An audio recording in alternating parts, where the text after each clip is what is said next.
listening to the AFTERBUZZ TV network. Now the largest new media platform on the web and your #1 source for after-show entertainment. Very good, Pete Johnson.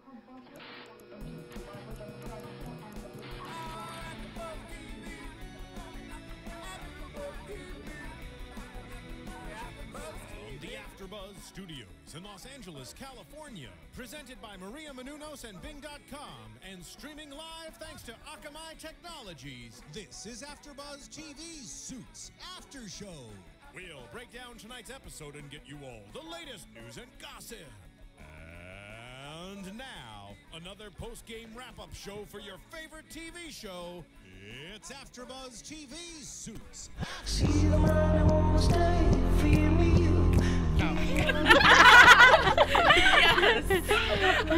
This is going to be a good one. You don't want to miss this one. Bing is for doing, and we are here doing the AFTERBUZZ Suits after show. I feel like we have our own version of The View today. Yes, I think really. we do. We have a host of lovely ladies here today to break down the Suits episode for you today. We are season 2, episode 15, Normandy. So I'm Tara Johnson. Sorry I wasn't here last week. I hope you missed me because I sure missed you. But I am back now, and with me today I have the lovelies. Melissa Unger. Tiona Hobson. And I'm Ashida Onrae. And we also have with us today the lady we all love to hate. Show of hands. No offense. But it takes a brilliant woman to pull off this character, this Katrina Bennett woman, which I don't really know what's going on with that. We'll get into that. Yes. But we have with us the lovely Amanda Schull with us today. Hi! Oh my God, applause. Yeah, we live for the applause. So we're here, season 2, episode 15. Okay, season finale next week. That's a big boo. I'm not happy about that. Yeah, me either. Thank you. Yeah, 6 episodes just wasn't enough for No. the back part. I mean, I want them to split them like 8 and 8 or 10 and 10. Or do 20 episodes next season. 10 and 10, 50, never go off. Yeah, I'm good with just- all of that. Right. I just cannot get enough. So we're wrapping up. So I thought today we'd do things just a little differently. We're going to talk about the case. But since we're getting so close to the season finale, I kind of want to do a check-in as to where all the relationships are right now, because it seems like things have changed so much over the last 5 or 6 episodes. So we'll start at the top with, I don't want to say the most important, but I will say 2 of the most handsome. Harvey and Mike. They were not together in this episode, and that kind of threw me. I like them together. I think the energy's there. I felt, Batman and Robin weren't together. I can't get with that. Did everyone else feel like it was off because they were not together? You want to? You take it first. Okay, a little bit, but I understood where the storyline was going. So I guess they separated a little bit because Mike was working a little bit with Rachel, and Harvey, is doing his own thing on trying to get this case solved. So when they did come together, they came together, but it was a little bit of issues going on when they came together because Mike wasn't doing his job a little bit.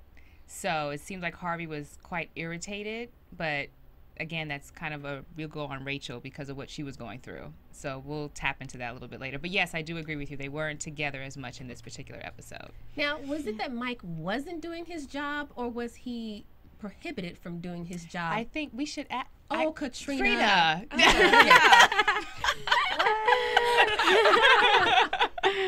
No, Amanda, when you read the script and you saw this character, what was your initial impression of Katrina? She's driven. I don't think she's there to break anybody up. She has no ulterior motive other than to go there and do her job. And I know that people have their personal feelings about her or about what she's doing in the grand scheme of the relationship of, well, it's not Pearson Hardman anymore now. It's kind of like Pearson question mark. Yeah. Yeah. But I think she's just a really driven woman, and sometimes people have issues with that. And I think she sort of is upsetting the balance of everybody there at the firm, and she goes in and does things the way she does things, and that's not necessarily how things are usually run there. I know, and that's what I don't like. She's upsetting the delicate balance that is Mike and Harvey and even Rachel. And that throwing around the I'm a 5th year thing, I was like, if she says that one line one more time, It's gonna drive She's very nuts. proud of that. I mean, there is Very a hierarchy, you know, and they're not respecting it because she's the newbie. And I think that also comes into play with a lot of the people who watch the show, that they love their usual characters and they love the way that things usually work out. And she's a little bit of an antagonist because she's throwing a little pin in the whole situation that's just upsetting the balance. But she is a 5th year. She is. And this is something that I picked up on this episode, watching her, because her second episode, she was, you know, going at it with Lewis. This episode, it's Mike. And I think that as the new girl, she's kind of coming in thinking, I have to prove myself because everyone does not agree with how she got the job. Yeah. So she's coming in. Not everybody knows. Oh, well, not about everyone how knows. she Mike got- doesn't yeah. agree with how she got the job. Lewis is upset because he didn't get to hire his girl.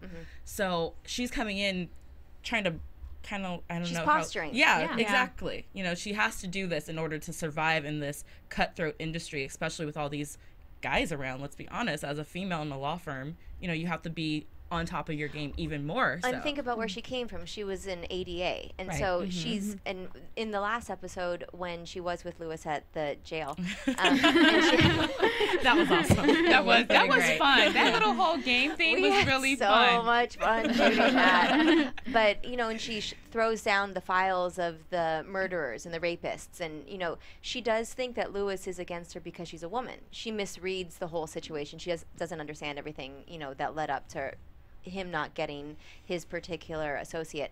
And I think she's again posturing, and it's sort of like, well, if you're going to come at me, I'm going to prove to you why I should get your respect. And she just overshoots that mark a little bit. Yeah. A lot.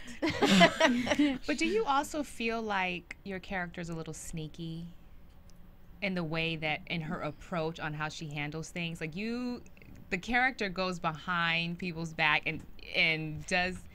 No. Okay. and the reason I don't think that is because I don't come at her that way, because that's really nobody looks at themselves as a sneaky person, even if you're doing something sneaky. I don't think that she's doing anything sneaky. I think that she's retaliating.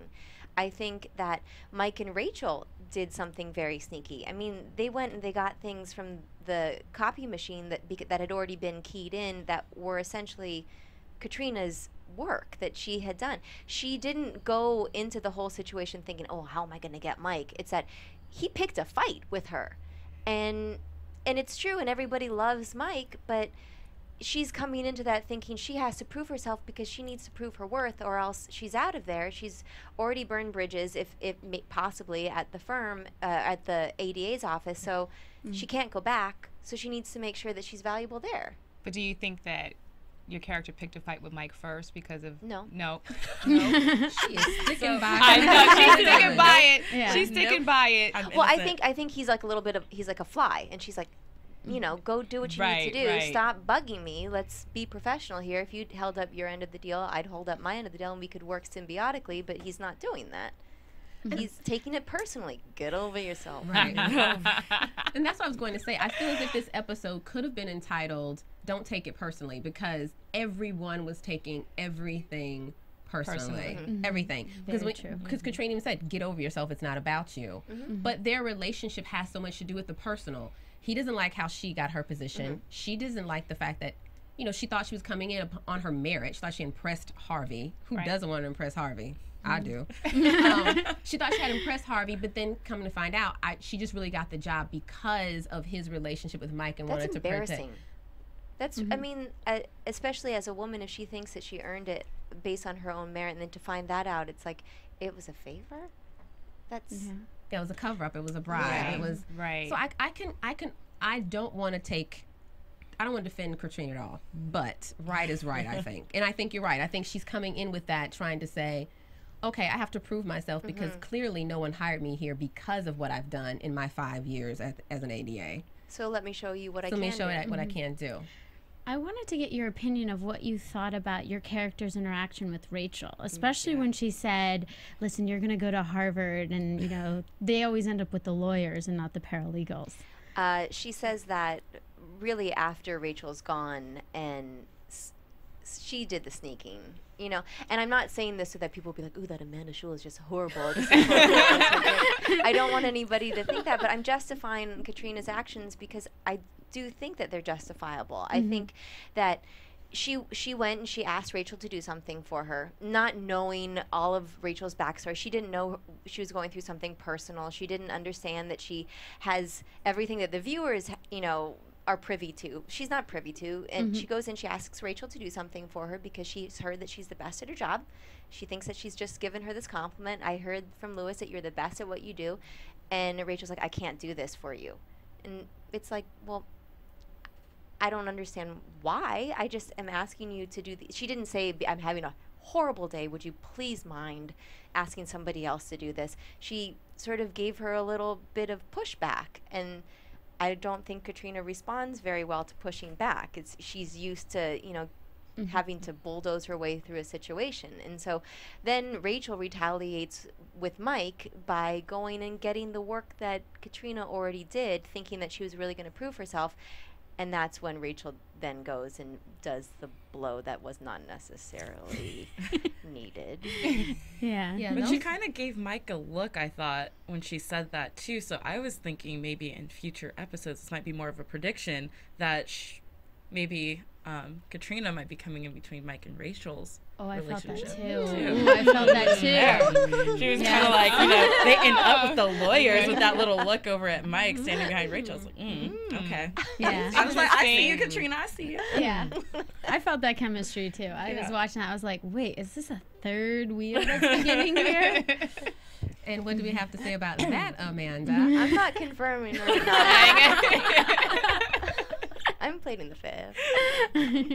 Well, since we brought up Rachel, she goes into the episode waiting to hear if she got accepted into Harvard. And lo and behold, she did not get accepted into Harvard. But it's not just the fact that she didn't get accepted. It's that her world crumbles, which then makes Mike's world crumble, which then makes Mike look like an idiot in front of Jessica, which then gives Katrina the opportunity to swing in there and be the hero with the smoking gun and do all the information. So I'm not really sure which way Rachel's going to go. Is she going to get it together? Is she going to fall apart even more? I had a hard time feeling sympathetic for her because everyone who applies to law school applies to Harvard, and most people don't get in. And we're like, okay, well, I tried. Well, I think she felt devastated because that was her only option. She said there is no option B. So that's probably why she was just completely devastated. Like, okay, my option A didn't work out. Now I have nothing. I have no option B, no option C. What am I going to tell my dad? So I think that's probably what emotionally she was going through. She has no other options to consider. But that was just foolish. I mean, when you saw Sheila go over who was rejected, I mean, that's what you would expect from Harvard, you know, that type of caliber of person. So I thought it was foolish on her half to just only put all your eggs in one basket. I don't know. But yeah, it was hard. I guess you kind of operate on like I'm on faith, and this is it. This is what I'm going to do. I'm only going to get into this school, and I'm going to make it happen. So you try to believe in yourself so much that this is going to work, and then also too, her name has some weight to it as well. So she figures, you know what, with that, I have a really good chance. And she talked about how she did her letter. Right. So she also spoke about that. So she felt really confident and really good. And then I think that's what, blew it for her. Yeah, and she had worked so hard to get to this point because at first it was that she couldn't pass the LSATs. Then, she finally gets that done, scores amazing on the LSATs. And then, now it's outside of her hands. Someone else gets to make the decision. So at this point, her world crumbles because she finally proved to herself that she could do it, but then she didn't prove it to the world because she got shut down before she could actually go on and do other things. Yeah, but I think it'll make her a much more interesting, stronger character. I find when people hit those speed bumps in life, they always become very stronger and more wise. So I'm excited to see. I mean, I look at her character, I'm like, I have no idea what's going to go on with her now. But I'm interested. I think she'll grow as a person, as a character. Yeah, I am happy that she's not leaving to go to Harvard because I wasn't sure how that was going to work out. Right. Yeah. I was hoping she would. Her and Mike having that relationship. Well, I was just predicting, this is what I had predicted last time, that they would, have that intense relationship, Mike, and, she's away at Harvard and they're working together and they're intimate together, and again, I'm always talking about sex, right? Every week you bring Every week I bring up sex. I know, it's horrible. Everybody has a role. Yeah, everybody has a role. Well, we know for a fact if Mike was the Harvard admissions counselor, she would be in, because he said she's smart, she had a great LSAT score, she's a legacy, and she's hot. So Yeah. it's like, that's what else do you need? I think that's the absolute criteria to get into Harvard. The trifecta. Right. Yeah. And he even goes on to say, welcome to the team, hottie. As if you went to Harvard, Mike. Right. Didn't graduate college, Mike. I think sometimes you forget that. But I feel for Rachel. I agree with you. I think, Melissa, I think it was foolish of her to put everything into one basket. But she did. She's cornered herself. She wants to work at Pearson, ? We don't know what the name is anymore. Underscore. She wants to work there. They only accept people from Harvard. That means you have to go to Harvard. And now her father went to Harvard. And it just feels as if every word, I mean, don't get me wrong, Katrina's statements to her stung, but I think they stung 25,000 times more, because every time now someone says a paralegal, I'm doing my job, you do your job as a paralegal. On set, actually, I think they had already shot some of the scenes with Rachel finding out some of the news. I saw one. She was so beautiful to watch. I mean, just so lovely to watch from the monitors, and then she'd compose herself between. They're all beautiful and fantastic actors, but I walked in. My office on set is right next to her office. It doesn't look that way when they show it, but it's right next to her office. And the first time I ever walked into her office for that particular scene where I, am not the nicest. I said, well, this is a really nice office for a paralegal. and that's what she did. She was like, oh, and I was like, but you are, and it is. I didn't mean it like that, But yeah, it stings. And she took it also that way because she's been dealing with her character's emotions, as well. But she was like, oh, I was like, no, it is a nice office, and that is your job now? I don't know. How do I get myself out of this situation? I find it ironic because remember when she was talking about her essay, she was saying, I'm going to talk about the fact that I'm a paralegal. I've been here longer than most associates, but I still love it. And that same title that she was hanging her hat on to help her get into Harvard is now what stings every time she hears the word. And she does. I felt every time Katrina said, I want to say Amanda, because it's not you, but I got to get my frustrations out something. But every time Katrina said paralegal or someone else said it, you just felt her internalizing. It becomes everything. a dirty word. Yeah, absolutely. Yeah. But she played it so well that I actually felt her pain every time she said it. Well, that's a real testament to her. Megan, give us a call, girl. We love you here too. It's not a problem. We have a seat for you too. But who's the knight on shining armor who rides in to help out Rachel?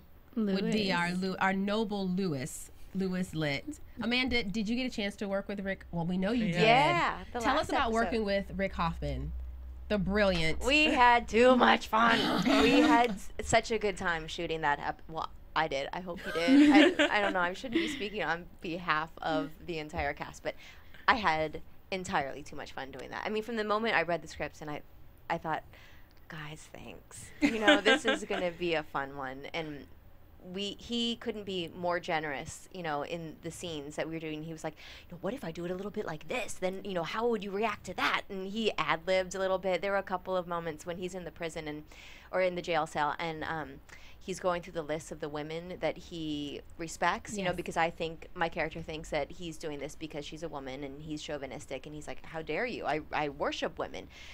What they didn't end up keeping, he went through a whole list.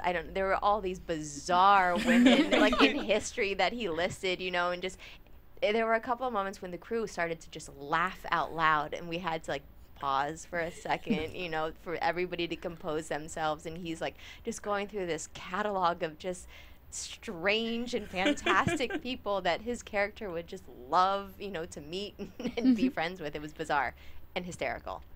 He's fantastic. And he was Lewis Litt this time. Did you see catch his walk when he was walking down the hall to go see Sheila's ass? I am going to take care of this. Yeah. You have been wronged, and I'm going to right it, Rachel. So he struts down the hall, burst in. Now, the relationship that he and Sheila have, we were a little weirded out by that. Yes. Did we digest it a little easier this time around? I still wrote down in my notes WTF. Yeah. That's all I put. Why the face? Yes, exactly. Why the face? But that's all I put down. It's easier to swallow now. It wasn't quite as strange as the duffel bag he brought over last time. I like it. But it's cute and it's quirky and because who else? I mean, Yeah. you know, he's sort of just in his own little human league. You know, he's out there. Yeah, he's a He character is, by yeah. himself. He Yeah. definitely is a And character his by facial expressions with all of that, and it's just I love that character. That's one of my favorites. You know, that's Rick. He's not him as a person, but he's created that person. You know, that was something I said to him the first time I met him. I said, I love your character. I love everything that you've done with your character. He's made this three-dimensional, bizarre, wonderful.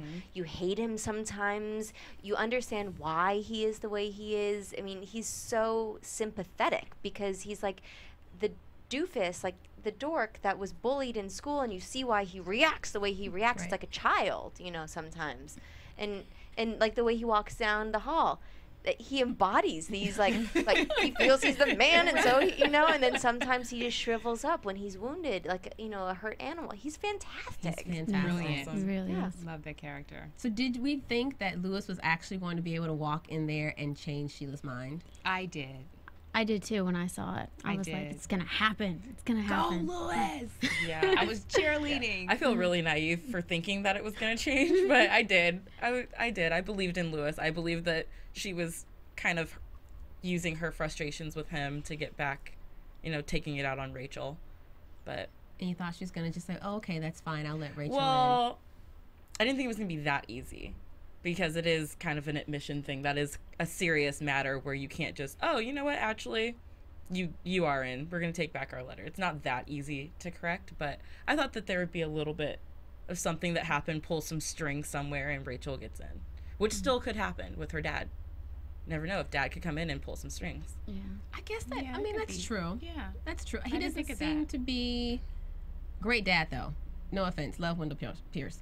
But I don't think they have that type of relationship. I'm waiting to see if by the end of the season, if Rachel will even tell her father she didn't get accepted.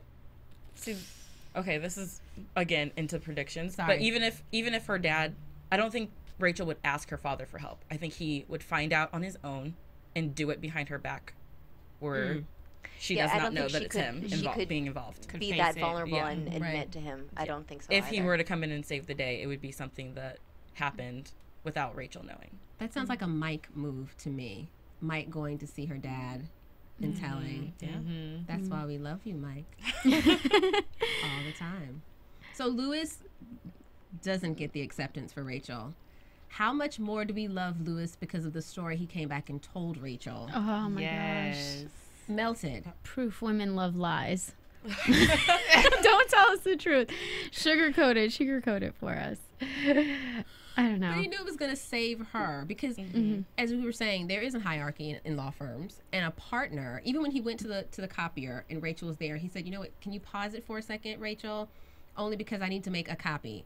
I worked as a lawyer for years. No partner ever said, "Oh, excuse me, Tara. Can you just It was like they walked in the door and I was like, let me stop. Hold on one second. Like, it was unspoken. So he has a tremendous amount of respect for Rachel already. So to come back and not be able to be that hero for her and decide I want to save her feelings as opposed to just simply telling her this is what it is. As Sheila said, sometimes good is just not good enough. No, it was like it genuinely hurt him. Absolutely. He felt horribly that he couldn't do her that honor. Right. Because Pearson ... is his family, is his life, and whatever he can do out But of he the also respect, loves being the knight in shining armor. Oh, you my know, gosh. he loves Yes. coming to the rescue. whenever he can, especially if he had a moment to jump and do that and Harvey was occupied doing something else, because that's normally Harvey's the closer. That's normally something we would think Harvey would tackle, but Lewis had the opportunity. He had the means. He knew Sheila. They had been intimate or whatever they want to call it. I don't know. It's scary. So he wanted to take his chance to try to save it, but he didn't. But he tried to save her feelings because he could tell she just was feeling I think she even said it. Of course, I'm not good enough. I'm never good enough. So he just didn't want, he's like, I want you to know the truth. It was not you. It was me. You were wronged. I'm sorry. I wish I could have saved this. Love Lewis lit. We're going to get lit up in here today. So let's check in on Jessica, because this was also strange to me. Jessica and Harvey are a united front, but this time they were not together. Are Jessica and Harvey working together still? I think they are. I don't think so. No? I think Jessica has something going on and she's not telling Harvey. I mean, she made some pretty big power moves this episode without, not that she has to consult Harvey. That's just normally how it goes down. She had the meeting with, I think, Ed Darby, the head of the British firm, took the 12 million pounds. I take a portion of that too. And then also talked to him about merging. And it's all for the good of the firm. It's just strange that she's not talking to Harvey at this point, whereas normally he's her confidant on everything. Everything. At least gets the opinion. I don't know. I thought they're both seeing eye to eye. They're just not communicating, because he said that too. He said, this is, you know, if we merge or, you know, combine forces, that would really help us. So they do kind of see things the same way. They're just not communicating with each other. At least that's how I felt about it. The last couple times they've attempted to communicate, it didn't go very well. I mean, Gina Torres, I mean, you got a chance to work with her also. We think she's gorgeous, amazing, comes in and can say 2 words in a scene and just tear it up and control it and command it. How strong is she? It's incredible. Is she a presence on the set? Is she, as she walks around? I mean, she's... Yeah. Okay, so when I first met her, she didn't have her hair or makeup or wardrobe or anything, and she already was a presence. But then when she walked in that scene, I don't even know if she had her heels on yet, because she's already very statuesque and, you know, just, I mean, like a Greek sculpture. She is beautiful. But I don't even think she had her heels on. She walked in, it was like, honestly, like 4 or 5 in the morning. We had been shooting all night for just that one little snippet. She had like 1 or 2 lines to do. That was it. And she walked in, and I sort of gasped. Like, I mean, that sounds so silly. I was like 4 in the morning. I looked up and I was like, oh, because she was just so beautiful, just standing in the doorway. And it wasn't like she was standing there commanding a presence, but she just does. Just the way that she is and her posture, and just when she embodies her character also, she is that presence.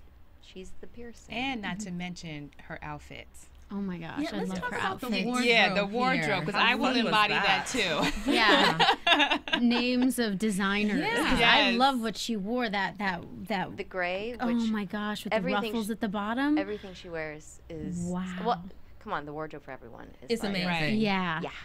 Yeah. How many fittings did you have? Did you take anything? We ask this question all the time. I know. No, I kept dropping hints like, God, I really love this one. You know, no, I didn't get anything. But it's okay, because, you know, if I get to go back, then it'll still be sitting there waiting for me. I think I heard somebody else on the show say that the wardrobe area is. It's not like any other wardrobe trailer. It's not a trailer, first of all. It's a warehouse. And it is just this huge cavernous space of like every single designer you could ever possibly imagine. One of the things, actually, I mean, I was really excited to get the wardrobe, but I didn't think it was going to be of the caliber it is. My sister is a huge fan of the show. And when I told her I was going to go do the show, she was like, oh my God, do you know what you're going to get to wear? And I was like, no, Kendall, that's my sister's name. I said, no, there's no way they use the actual designers. I'm sure it's knockoffs, you know, it's television. A lot of this is fake. And she was like, no, Amanda, the soles of the shoes really are red. And I was like, no, Kendall, I don't think so. I'm sure it's painted on. Oh no. They're real. They're real. They're real. Wow. And the first day I got there, it's just such a lovely environment. They have like a juicing machine, so they give you like a fresh juice when you go to try on these designer clothes. So, I mean, already you're like, oh! And they have like a dog or 2 running around just around your feet. It's like you walk in on a white fluffy cloud, and you know there's Diane von Furstenberg and like Gucci and Prada all hanging there. I mean, what more could a girl ask for? But I walked through all the other women's closets and just like felt everything. And they were sort of watching me, and I was like sipping my juice, walking through Gina's wardrobe. You know, it's beautiful. It is gorgeous. I would love to be on the set and see the wardrobe. I would love to. Just be like, wow, can I try that on? Can I try that on? I want to try that on too. And they're really good at what they do also because they know what's going to work. You know, so Right. you asked how Very many true. fittings I had. I didn't really have that many because they already came into the whole fitting, my first fitting, knowing what they wanted my character to sort of embody. And so they didn't have a lot of options. It was like, yep, we're going to make that work because that's exactly what she would wear. And I had some things that were long that they tailored to shorts, some things with sleeves that they tailored to, you know, tank tops. I mean, they really do an incredible job. They are very specific with their vision for each character. Nice. Yeah. Now, do you get to have a say a little bit in your? Yeah. Okay. No, of course. It's not like they're ruling Militant the whole. on you, yeah. They're not like the wardrobe military. It's not like that. It's that they already know. And I walked in, I was like, that's exactly what I would think that she would wear. You know, very cool colors and crisp and tailored and clean lines and that sort of thing. She wouldn't have fluffy, lovely pastels. My character would be very cool and, you know, clean. So, True. yeah, they're Very true. Yeah.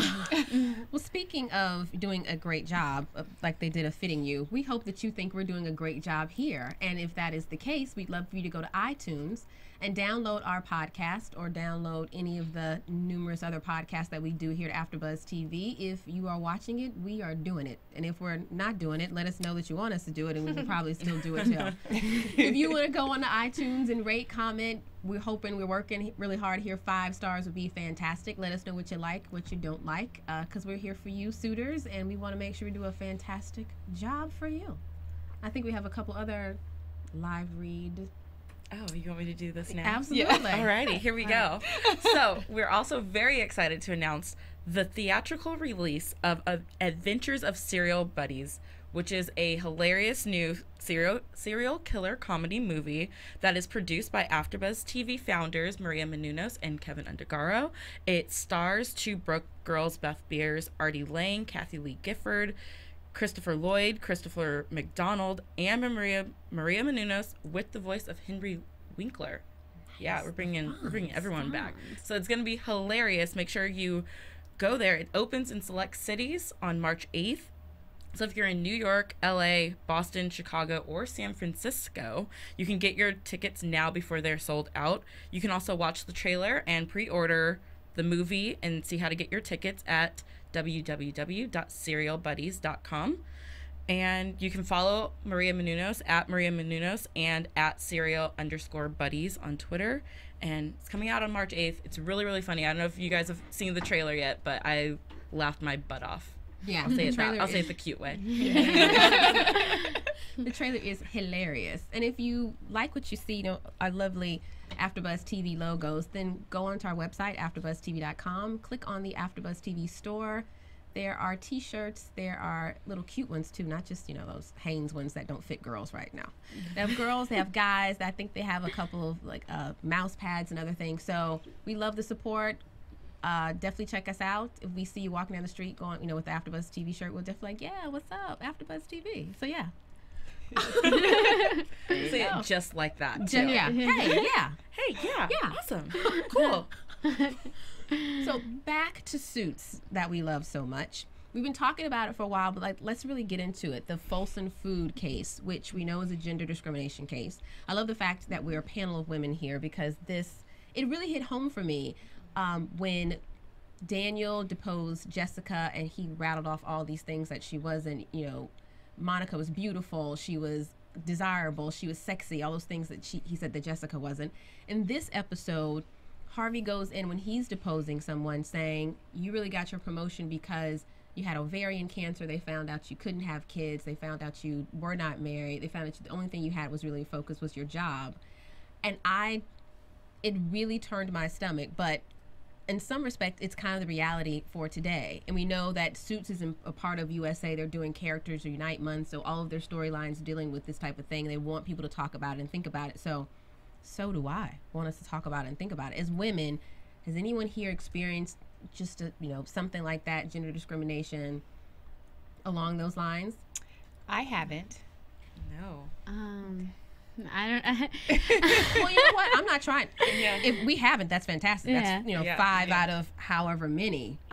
I don't know. I work a lot in production, and you can see I experienced, you could say, a difference when I was younger. I found that I worked for a certain post house in New York, which is where I'm from, and I asked them, like I was hired to be a receptionist, which was great because it was you got to interact with people and you got to pick up the phone, but they always hired women for those positions. And there was called expediters or something, and they handled shipping, which was always done by men. And they said the reason that you couldn't be an expediter as a woman was because you couldn't carry and lift heavy boxes. But the thing that I noticed that when you were an expediter, you got to move up faster because you weren't tied to a phone. So because I couldn't leave my desk because I had to pick up a phone, even though they had 2 receptionists, you couldn't really leave your desk for a long amount of time because those phones had to be answered. You had to be the face of the company. Whereas somebody who's an expediter, which typically was only guys, they could leave their post and go help out an editor or an assistant editor, so they got to be seen more visible in the company and move up faster. And they did. And I definitely think that it's very... it still exists today, whether you like it or not. Right. I think what it is that women get typed for certain roles and men get typed for other roles. And they like to always say, oh, it's because you can't lift this or you can't move that. And I do. I'm not going to lie to you.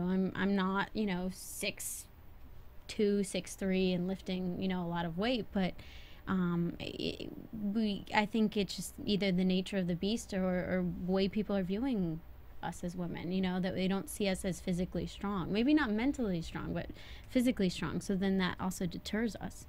It's true. I mean, I was able to pull the Bureau of Labor Statistics for 2012, and the statistics for the median weekly salary, women are making 79.1 cents to every dollar a man makes. So it still happens every day, everywhere, and it's something we just have to be really aware of. But that's the reason why I love Suits so much, because they do have characters in positions of power. Jessica runs Pearson ... But the Pearson is her, like no one's, and she actually, did a coup and was able to take over the firm. So she's in a position of power.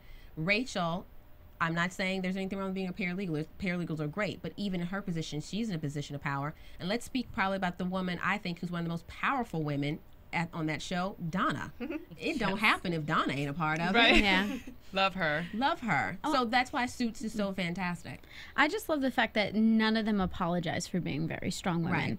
None of them do. It's that's what I really do gravitate towards that show. They don't say, oh, I'm sorry, or they're not trying to be polite. They're actually, going toe to toe. True. And I will say, even though I hate to, Katrina Bennett does the same thing. Okay, I said it. But speaking of Donna, we haven't seen a lot of Donna in the last couple episodes. I definitely hope they rectify that. But, Amanda, you were telling me before we went on the air that you've done some great scenes with Sarah Rafferty. Thank you. I'm sorry, Sarah. We know I love you. Why don't you tell us about working with her, the interaction you two had, a couple of those deleted scenes? It was just the one. It was longer. Okay. And they just snipped it up. Okay. But it was the last episode Katrina was in, which was the Lewis Katrina duking it out. Throwdown. Yeah. The scene that Sarah and I had that was longer was the one where I give her the cookies. Katrina gives her the cookies. That has her special secret recipe that knows that she'll get Donna every time. Yeah, that was a longer scene, and it sort of showed, I really liked it because it showed a quirkier side of Katrina, and how, Donna has that sort of quirky kind of vibe about her. They had sort of a back and forth.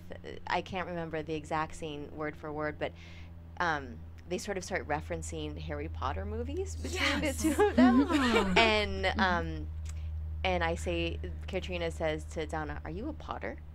And Donna says, "Is that even a thing?" And Katrina says, "I don't know, but it is now." And we have this whole repartee back and forth. But I think when I spoke to Aaron about it, we actually thought, Aaron Korsh, we thought that the scene was going to get cut entirely. So fortunately, it didn't get cut entirely. He just didn't want the audience to be tipped off too much that Katrina was going to have, I I don't want to say sneaky, That word. that Katrina was gonna go and do something that might not be as forthcoming with Lewis. They wanted the audience to go along the ride as Lewis was going along the ride, not think, oh, Katrina is in with Donna and found out that Lewis, will easily be duped into thinking that she's being honest about court times and whatnot.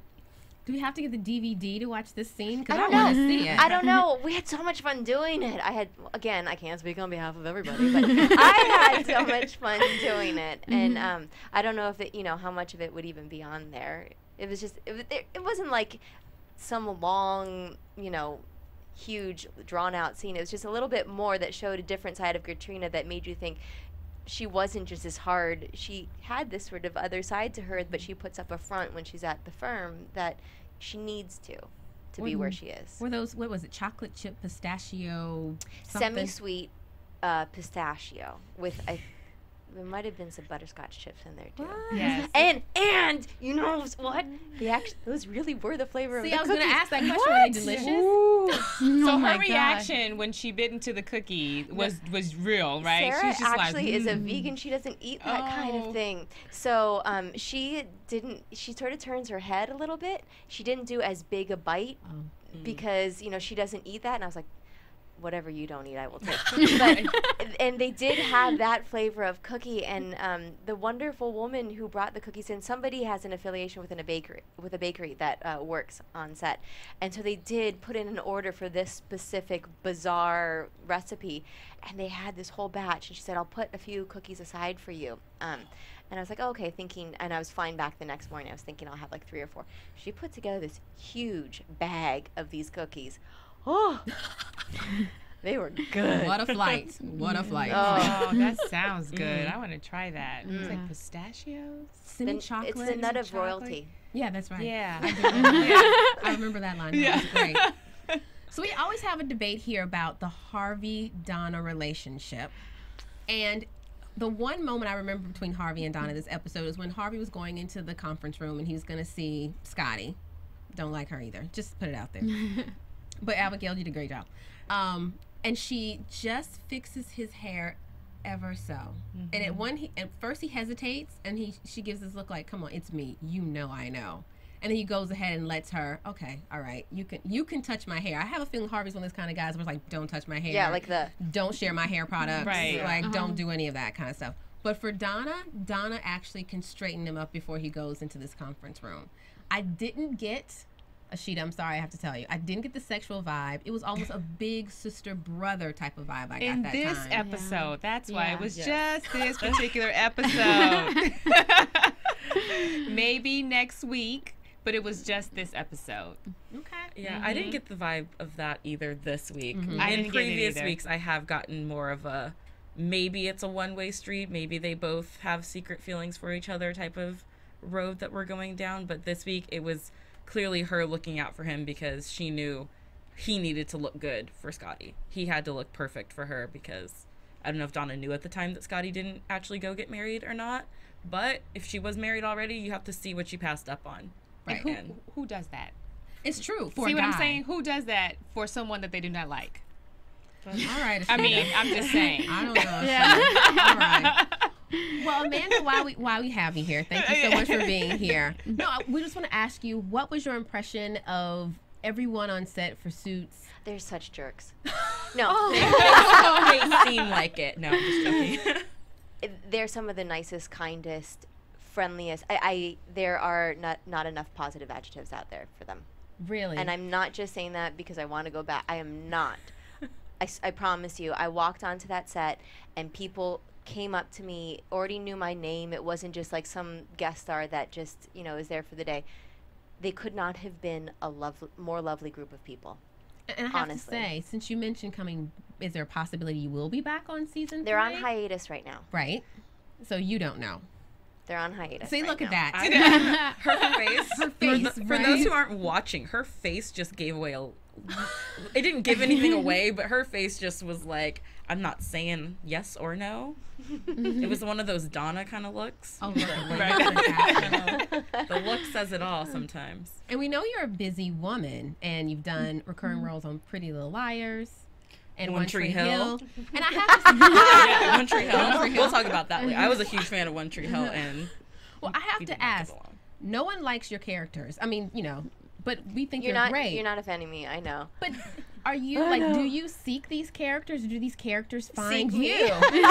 I mean, you couldn't be more opposite from the characters that you play, because you are like so sweet and nice and charming, and I love you. It's the characters that I hate. Sorry. They just find you, and you just do an amazing job. I actually, you know what? I prefer them. I mean, I don't know that I find them. Maybe it's because I prefer them that they're brought to me in the atmosphere, you know, for that reason. But if you're going to be given the choice between being the nice girl next door that everybody walks all over, or being the one that does the walking. It does seem fun. Right. Yeah.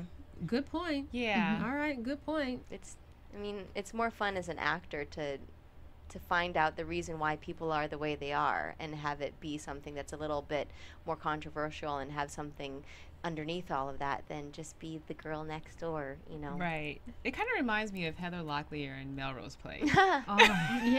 She loved playing that role. Absolutely loved it. I think I would love playing that role. I think I would too. Yeah. So I understand. I get it. Well, where can we see you walking over someone next? Right.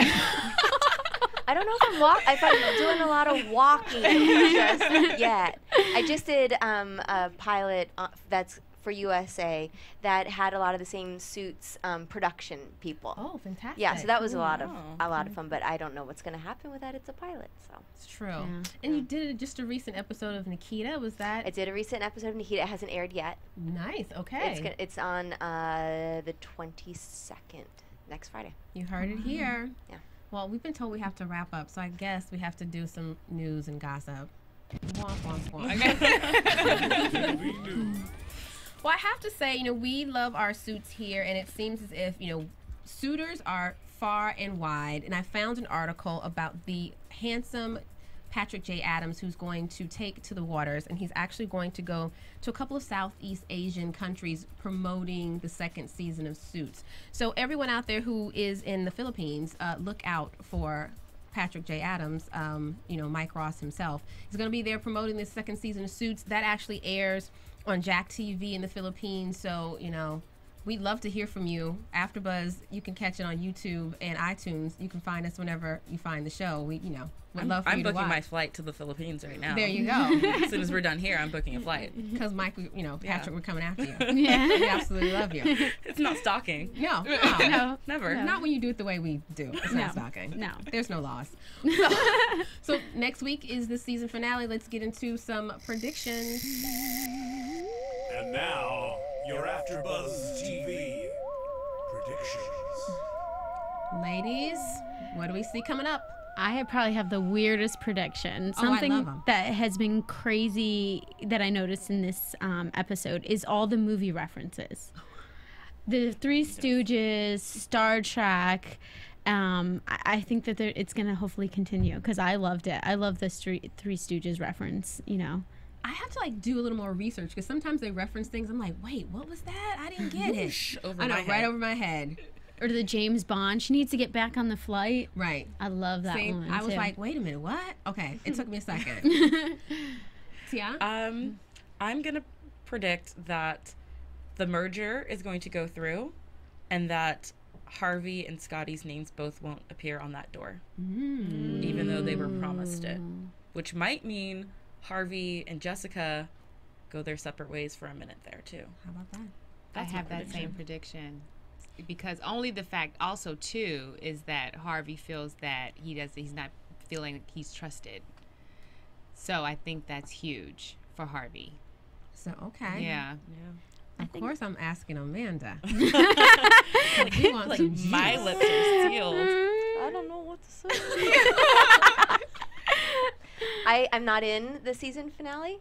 Aw. I know a few things that happen, and You're gonna like it. Oh. You're gonna like I keep trying though. I'm just waiting for one thing to slip. I predict that the merger will not happen. And I think that's going to cause even a bigger rift between Jessica and Harvey because she's banking on this merger to help the firm because the firm is broke. And she knows how desperate the firm needs the money. But Harvey, I think, wants the firm to stay the way it is because that keeps him with the footing that he has. And more people coming in. He doesn't want Scotty's name and everyone else's name, including his on the door. He wants his name and Jessica's name on the door. So that's a good prediction. we will see what We happens. will see what I can say happens. one thing: the fashion is going to be beautiful. Okay. We'll take What we can get. Yes, I'm yes. Tara Johnson. So thank you so much for being here. You can find me on Twitter at TJ Path to Passion. You can find me at Ms. Melissa Unger on Twitter. I'm at TweetT22 on Twitter and Instagram. And I'm Ashida Onrae at Ashida Onrae. And Amanda, where can we find you? Ooh, I'm Amanda Schull, and the number 1, Amanda Schull 1. That's it. Thank you so much for being here. And you can follow the show's Twitter account. It is Suits After Show. Until next Sunday, suitors, get lit up. From Bing.com, executive producers Maria Menounos, Kevin Undergaro, Phil Svitek, and the entire AfterBuzz TV staff, we would like to thank you for listening to the AfterBuzz TV network. To watch or listen to other after shows and post comments or questions, be sure to visit AfterBuzzTV.com. I'm Sir Richard Wentworth, and this has been a presentation of AfterBuzz TV. Buzz you later. The views expressed herein are those of the hosts only and do not necessarily reflect the views of AfterBuzz TV or its owners or principals.